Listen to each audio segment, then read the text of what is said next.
બીજા હાથે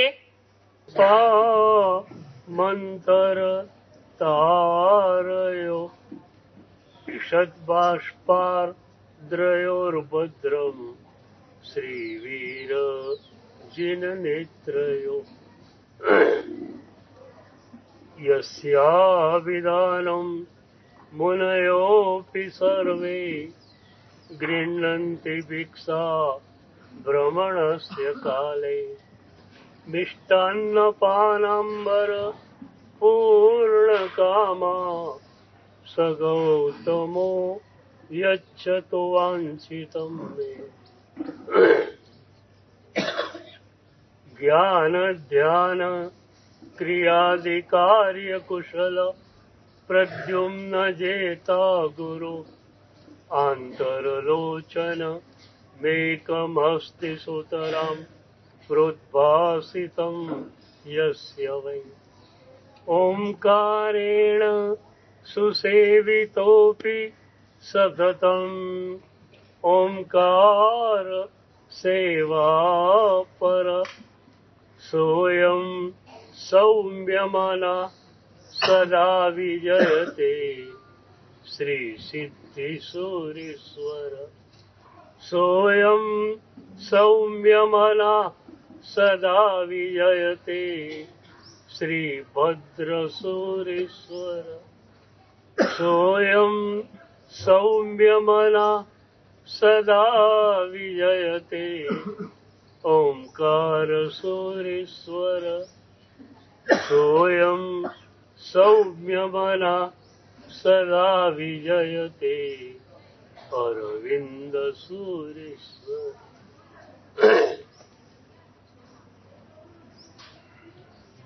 દોષ મુક્તિ પ્રભુની કૃપાથી થાય, સદગુરુની કૃપાથી થાય અને સાધકની જાગૃતિથી પણ થાય. પ્રભુનો પ્રેમ સતત વરસી રહ્યો છે. એ પ્રેમને ઝીલવા માટેની સજ્જતા કઈ? મહોપાધ્યાય યશોવિજય મહારાજે સ્તવનામાં કહ્યું,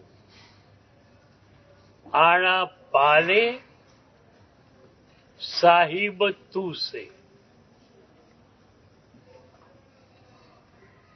આજ્ઞાનું પાલન હોય,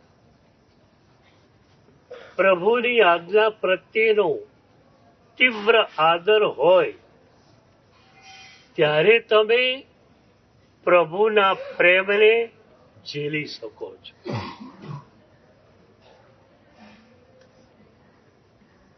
બે વસ્તુ છે. પ્રભુની આજ્ઞા પ્રત્યેનો આદર સંપૂર્ણતયા હોવો જોઈએ. એક એક આજ્ઞા પ્રત્યે આપણી સમર્પિતતા હોય. પાલનના સ્તર પર ક્યારેક આપણે ચૂકતા પણ હોઈએ, શરીરની નબળાઈને કારણે, સંકલ્પના અભાવને કારણે. પણ આદરના મામલે તો કોઈ કોમ્પ્રોમાઇઝેશન નથી, કોઈ બાંધછોડ નથી. આદર તો પ્રભુની એક એક આજ્ઞા ઉપર સંપૂર્ણતયા હોવો જોઈએ. આ ભૂમિકા આપણી પાસે હોય એટલે આપણે પ્રભુના પ્રેમને ઝીલવા માટેના અધિકારી થઈ ગયા. મહોપાધ્યાયજીએ જ કહ્યું છે, અબ તો અધિકારી હોય બેઠે પ્રભુ ગુણ અક્ષય ખજાનવે. હવે તો પ્રભુનો આખો જ ખજાનો એનો અધિકારી હું છું. એ ખજાનો એટલે પ્રેમ. તો પ્રભુનો પ્રેમ અને સદગુરુનો પ્રેમ આપણે ઝીલી શકીએ આ પૃષ્ઠભૂમિકાઓ ઉપર. એ ઝીલાય તો એ પ્રેમ બે રીતે કન્વર્ટ થાય છે. પ્રભુનો અને સદગુરુનો પ્રેમ આનંદમાં પણ કન્વર્ટ થાય, નિર્મળતામાં પણ કન્વર્ટ થાય. તમે બે રીતે એ પ્રેમનો અનુભવ કરી શકો. સાધનામાં તીવ્ર આનંદ તમને આવે, તમે વિચારી શકો કે પ્રભુના પ્રેમનું આ પ્રતિફલન છે. તમારું હૃદય એકદમ નિર્મળ બની ગયું. તમે નક્કી કરી શકો કે પ્રભુના પ્રેમનું આ પ્રતિફલન છે. આપણા યુગના શ્રેષ્ઠ સાધક ઋષભદાસજીએ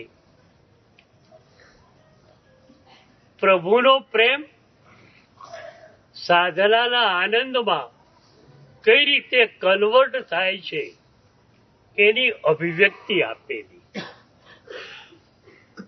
એમણે કહેલું કે એક ખમાસમણ આપું છું અને એટલો બધો આનંદ ભીતર છલકાય છે કે મારું નાનકડું હૃદય એ આનંદના આવેગને સહન કરી શકશે કે કેમ એની વિમર્શણ થાય છે. એક ખમાસમણ દેતા આટલો આનંદ આવી શકતો હોય તો 100 ખમાસમણમાં કેટલો આનંદ આવે. Beyond the words, beyond the expectation. શબ્દોને પણ પાર, કલ્પનાને પણ પેલે પાર.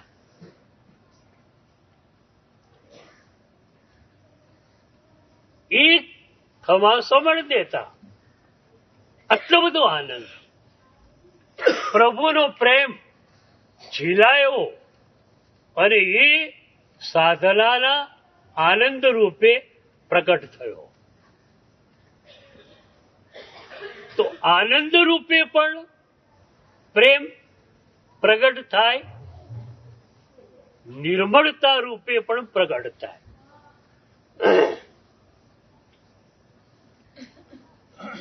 પન્યાસજી ગુરુદેવના ભક્તો હિંમતભાઈ બેડાવાલા, પ્રાણભાઈ દોશી, ચંદ્રકાંતભાઈ, આ બધા બદ્રીની યાત્રાએ જતા હતા. વચ્ચે વચ્ચે જ્યાં પણ સંતો આવે ત્યાં સત્સંગ કરતા જતા. એક જગ્યાએ રોડથી 100 ફૂટ અંદર એક ગુફામાં એક સંત રહેતા હતા. એ ખ્યાલ આવ્યો. ગાડી થોભાવી એ લોકો સંતના દર્શન માટે નીકળ્યા. બીજા બધા આગળ પહોંચી ગયા. સંતના ચરણોમાં નમસ્કાર કરીને બેઠા અને કહ્યું કે અમારા અગ્રણી હિંમતભાઈ પાછળ આવી રહ્યા છે, એ આવે પછી સત્સંગ કરીએ. હિંમતભાઈ ધીમે ધીમે ચાલે. જ્યાં હિંમતભાઈ ગુફામાં એન્ટર થયા પેલા સંત ઉભા થઈ ગયા. સંત હિંમતભાઈની સામે આવ્યા, એમનો હાથ પકડ્યો અને કહ્યું, આપ ક્यों यहां आए? आप क्यों यहां आए? आप तो मुझसे भी बड़े संत हो. હિંમતભાઈ ગુફામાં એન્ટર થયા અને એમની નિર્મળતાની ઉર્જાને સંતે પકડી લીધી. એક સેકન્ડમાં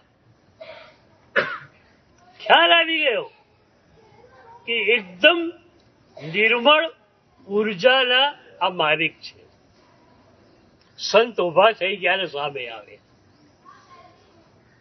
તો હિંમતભાઈએ પ્રભુના પ્રેમને નિર્મળતાની અંદર કન્વર્ટ કરે.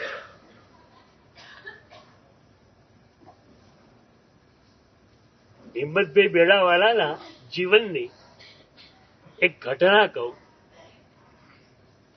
જે મેં પોતે જોયેલી છે, અનુભવેલી છે. અમે લોકો પરમ પાવન પાલીતાણામાં ગુરુદેવ અરવિંદ સુરી દાદાની દીસરામાં ચાતુર્માસ હતા. વડેચા પરિવાર આયોજિત ચાતુર્માસ. રત્ન સુંદર સુરીજી પણ એ વખતે સાથે હતા. એ ચાતુર્માસમાં સેંકડો આરાધકોમાં એક હિંમતભાઈ બેડાવાલા પણ હતા. પર્યુષણ પછી એમની લગભગ 78મી હોળી પૂરી થઈ.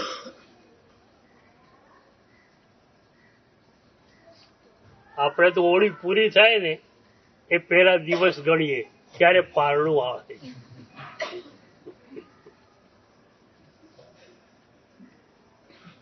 જો કે તમારો સાધનાનો આનંદ મજાનો છે.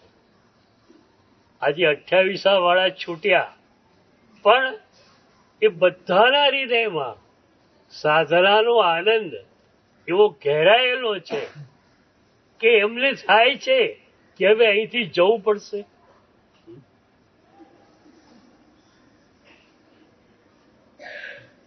અઢારિયા વાળા સાધકો નીકળ્યા ત્યારે એમની આંખમાં પણ આંસુ હતા કે આટલી સરસ આરાધના અને એ દિવસો ગયા અમારા.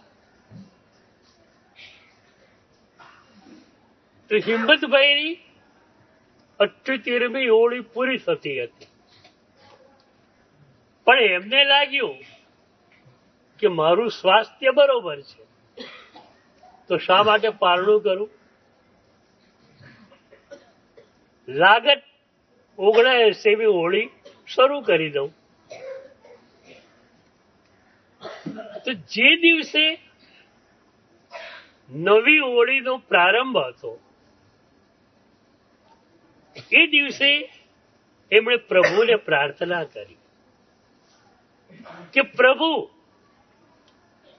શરૂ તો હું કરું છું, સાધના પૂરી તારે કરાવવાની.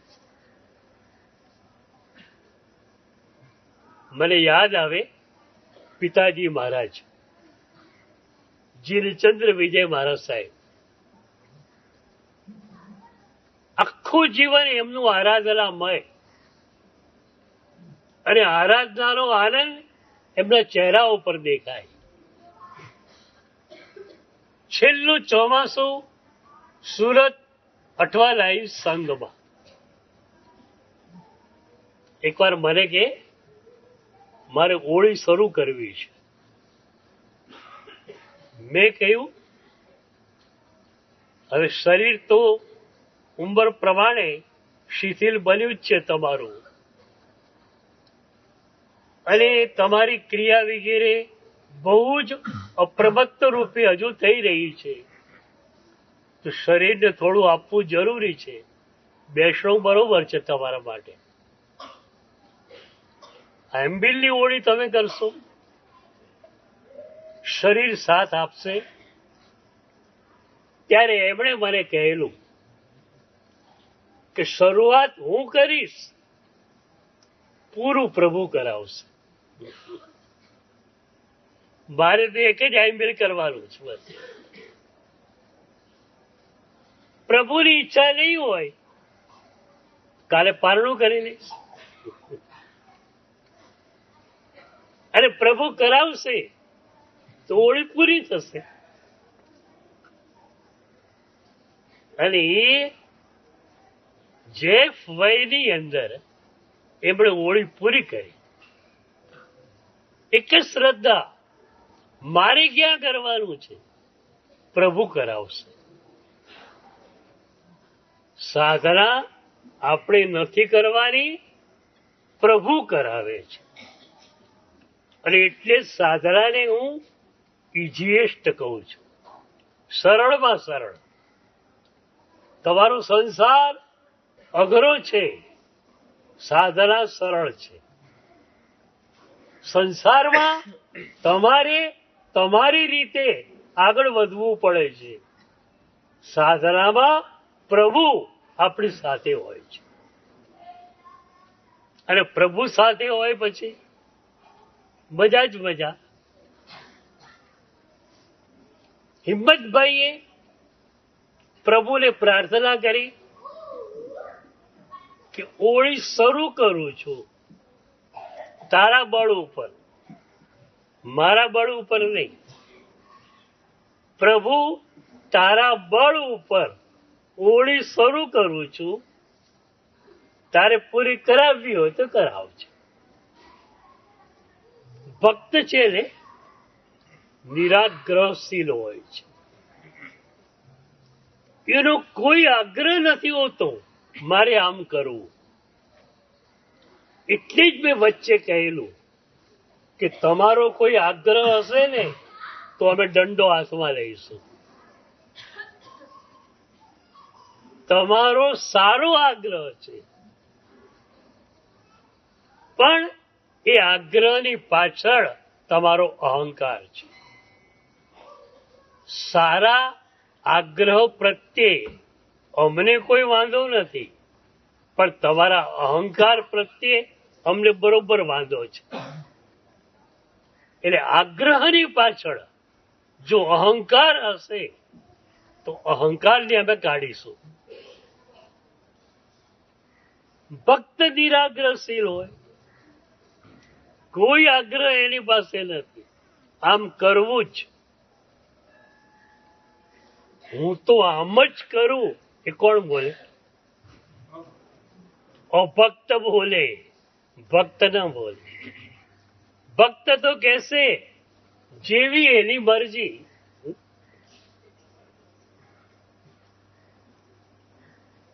એક મજાની ઘટના વચ્ચે યાદ આવી. એક સંત હતા, બહુ જ નિર્મળ હૃદયના અને પ્રભુ સમર્પિત ચેતના વાળા. એક વાર નદીના કિનારે ગયા. આખા પ્રદેશમાં એ સંત બહુ પ્રસિદ્ધ હતા, એમની નામના હતી. એ સંતને જોયા, એક હોડીવાળો રાજી રાજી થઈ ગયો કે જો ગુરુદેવને સામે કાંઠે જવાનું હોય અને મારી હોડીને પાવન કરે તો હું ધન્ય બની જાઉં. એણે સંતને વિનંતી કરી, સાહેબ સામે પાર જવું છે આપને, તો મારી હોડીમાં બેસી જાઓ. સંત હોડીમાં બેઠા. નદીનો પટ બહુ જ વિશાળ હતો.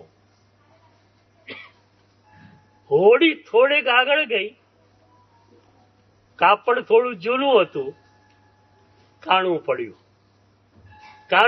પાણી અંદર આવવા માંડી હોડીમાં. હવે આટલા મોટા ગુરુ, એમને થોડું કહેવાય તમે પાણી ઉલે છો.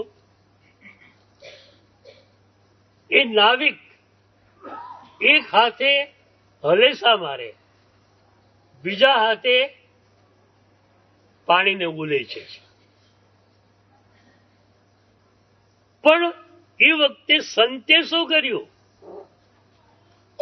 છત્રી એમની પાસે હતી, છત્રીની પાછળની અણીથી હોળીની બીજી બાજુ કાણું પાડ્યું.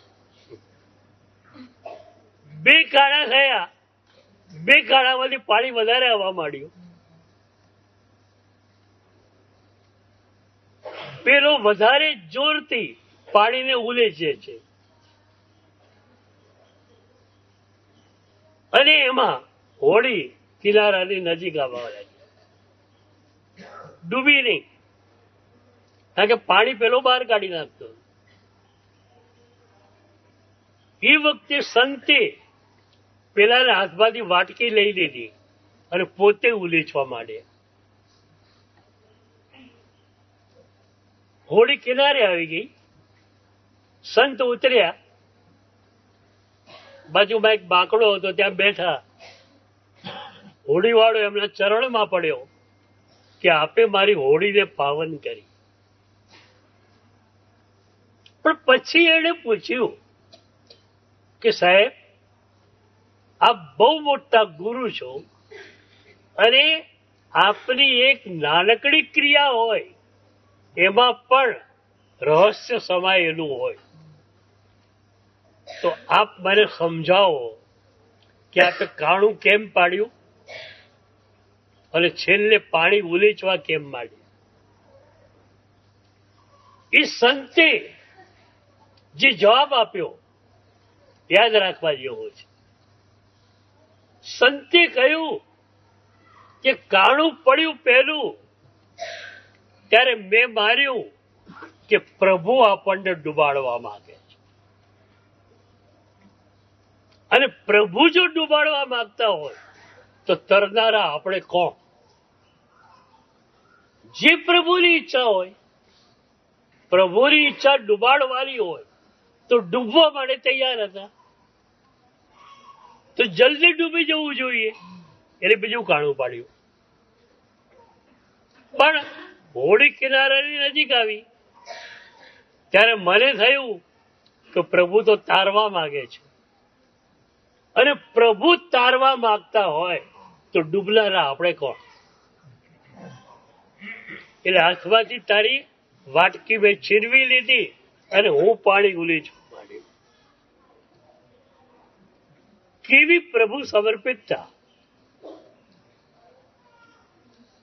આપણે સ્તવનમાં ગાઈ લઈએ, તું તારે કે ડૂબાડે, તરવા તૈયાર છો, ડૂબવા તૈયાર છો.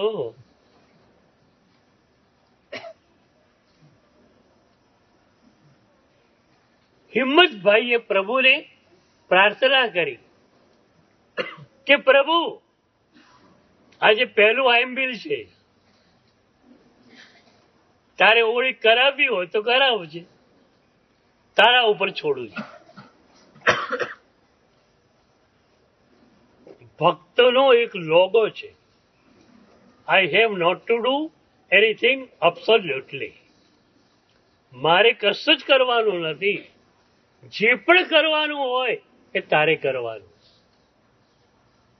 હું ઘણીવાર મારી વાચનામાં કહું, I have not to speak a single word. He has to speak.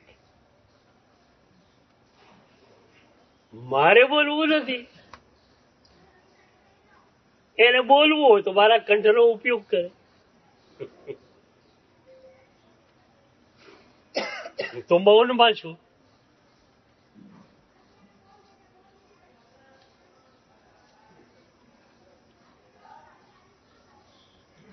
એ પછી હિંમતભાઈએ ગુરુદેવો પાસે વાસક્ષેપ લીધો કે આપ આશીર્વાદ આપો, શક્તિપાત કરો કે મારી આંબિલની હોળી આગળ ચાલે. આપણે પણ આ બે વસ્તુ તો કરીએ, કદાચ કરો.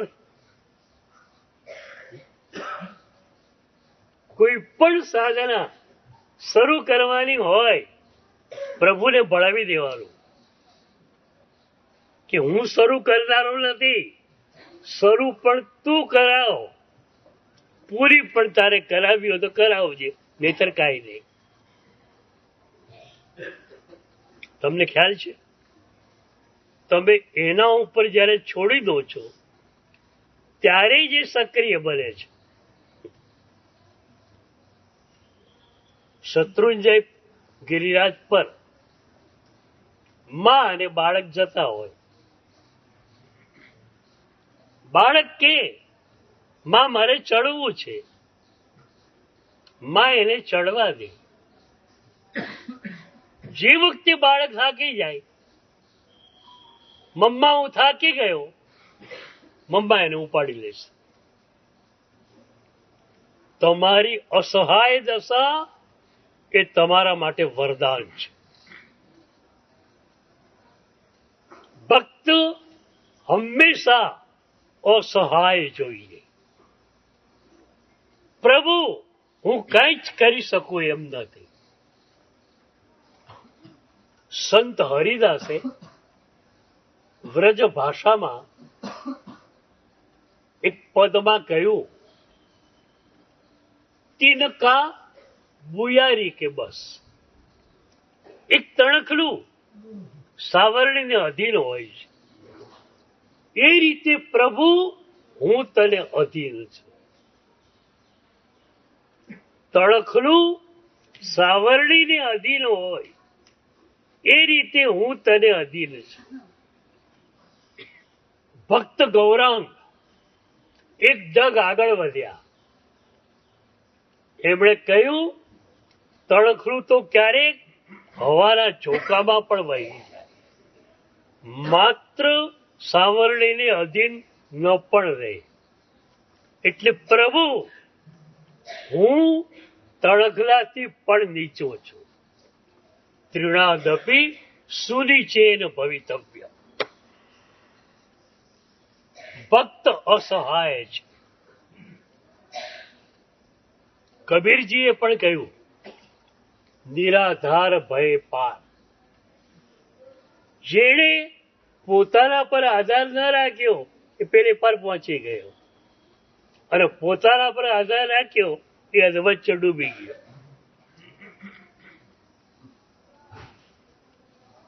આપણે બધાએ અસહાય બનવાનું છે. પ્રભુ હું કશું જ ના કરી શકું, તારે જ બધું કરવાનું છે. અને જે ક્ષણે પ્રભુને સોંપ્યું, પરમ ચેતના તૈયાર છે, તમને ઉચકી લેશે. પણ પેલો બાળક જ્યાં સુધી કહે કે મમ્મા મારે ચડવું છે, તો મમ્મા એને ચડવા દે. એમ તમે કહો મારે સાધના કરવી છે, ભગવાન કે કર બેટા, હમણાં થાકવાનો છે. થાકી છે એટલે મારી પાસે આવવાનો. અગણિત જન્મોમાં સાધના કરી પણ પોતાની જાત પર આધાર રાખે, હું કરું. એટલે સાધના હતી નાનકડી, અહંકાર હતો મોટો. આપણે ત્યાં ગુજરાતીમાં એક કહેવત હતી, કમાડ કરતા ઉલાળો ભારે.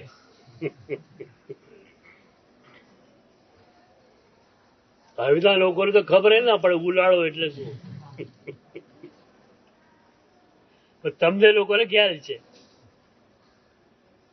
તો સાધના હોય નાનકડી, અહંકાર હોય લાંબો પહોળો, તો શું થાય? અહંકારના ઓછાયા નીચે સાધના દબાઈ જાય. અને જે ક્ષણે તમે અહંકાર મુક્ત બન્યા, હું કશું જ કરી શકું નહીં, પ્રભુ તારે જ બધું કરવાનું છે, પ્રભુ તૈયાર છે. ગુરુ પણ તૈયાર છે.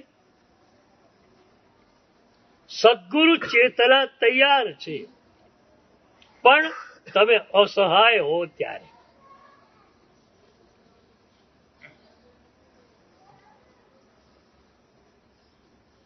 તો આપણે પણ પ્રભુને પ્રાર્થના કરીએ પણ શબ્દોમાં કરીએ.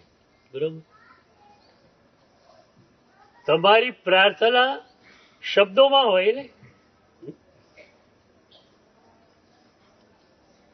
એક જગ્યાએ હું ગયેલો, દેરાસર ઉપાસરે બાજુમાં, લગભગ 11:30 વાગે એક ભક્ત પૂજા કરવા આવ્યો. એક જ હતો. 11:30 વાગે પૂજા કર્યા પછી ચૈત્ય વંદન શરૂ કર્યું. મહાવીર સ્વામી દાદા હતા એટલે એને સ્તવન ઉપાડ્યું, સિદ્ધારથના રે નંદન વિલો. અને પછી જ્યાં કડી આવી, 3 રતન મુજો આપો તાતજી, કડી રિપીટ કરીને ગાય. હું સાંભળતો હતો, મારો તો માયલો હલી ગયો. મેં કહ્યું મારા કરતા મોક્ષે વહેલો હાલ્યો હતો.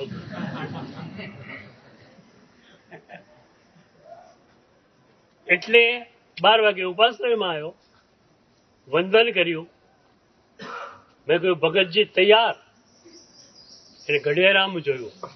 હા સાહેબ તૈયાર, ગોચરી માટે પધારો. મેં કીધું ગોચરીની વાત નથી કરતો, દીક્ષા માટે તૈયાર ને તમે? અરે ભડક્યા.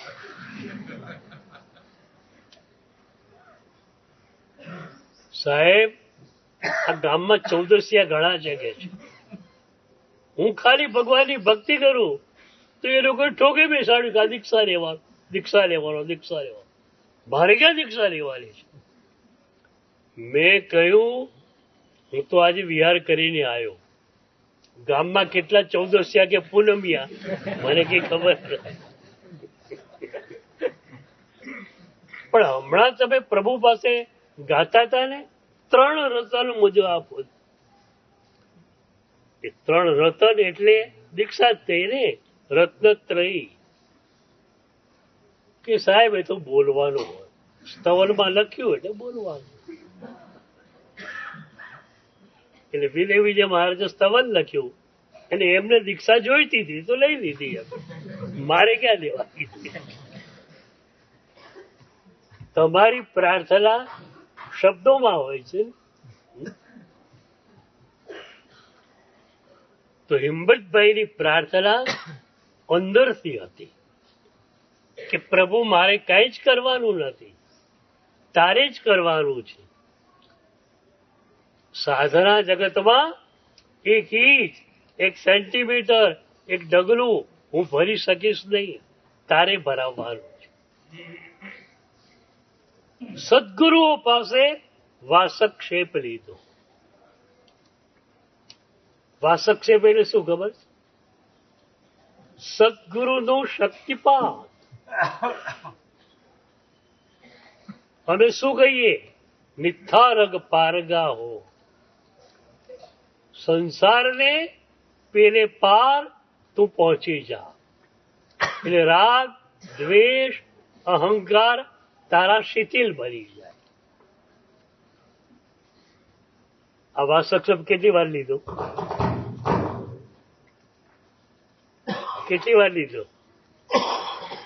દીક્ષા દીધી સાહેબ વાસક્ષેપ, વળી દીક્ષા દીધી સાહેબ વાસક્ષેપ, આંબેલની ઓળી શરૂ કર્યું સાહેબ વાસક્ષેપ. અમે શું કહીએ? નિથારગ પારગા હો, તારા રાગ, દ્વેષ, અહંકાર શિથિલ બનો. આ શક્તિપાત સ્વીકાર્યો તમે? તમારા મનમાં પણ થયું કે ગુરુદેવે આશીર્વાદ એ આપ્યો છે કે મારા રાગ દ્વેષ ઓછા થાય, મારો અહંકાર ઓછો થાય. આ વિચાર પણ આવે છે.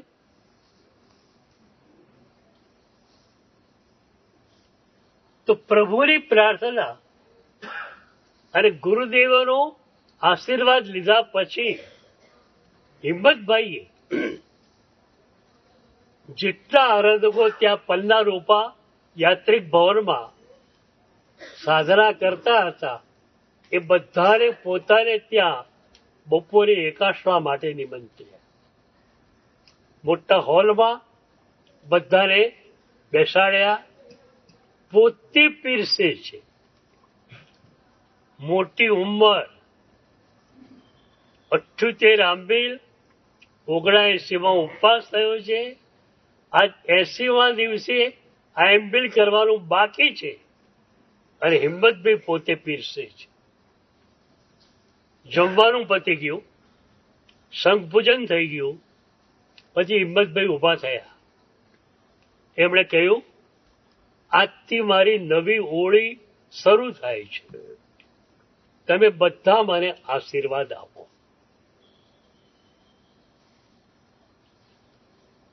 પેલા બે તો તમે કરો છો, પ્રભુની પ્રાર્થના, ગુરુનો વાસક્ષેપ. આ એક નવી વાત હતી. બધા જ આરાધકો પાસેથી હિંમતભાઈ આશીર્વાદ ઈચ્છે છે કે તમે બધા મને આશીર્વાદ આપો કે મારી ઓળી જે આજથી શરૂ થાય છે એ મંગળમય રીતે પરિપૂર્ણ થાય. અગ્રણી શ્રાવક જયંતિભાઈ વડેચા જેવા હતા. એમણે કહ્યું, સાહેબ તમે અમને આશીર્વાદ આપો, અમે તમને કઈ રીતે આશીર્વાદ આપીએ? તમારી સાધનાની પ્રશંસા આચાર્ય ભગવંતો સુધર્મા પીઠ ઉપરથી કરે છે. આવી નિર્મળ તમારી સાધના, શ્રેષ્ઠ કોટીના તમે શ્રાવક, તમે અમને આશીર્વાદ આપો, અમે તમને શી રીતે આપીએ? પણ એ વખતે શું એમની નમ્રતા હિંમતભાઈની! એમણે કહ્યું, તમે એટલે તમે બધા અનુષ્ઠાન પરમાત્મા છો.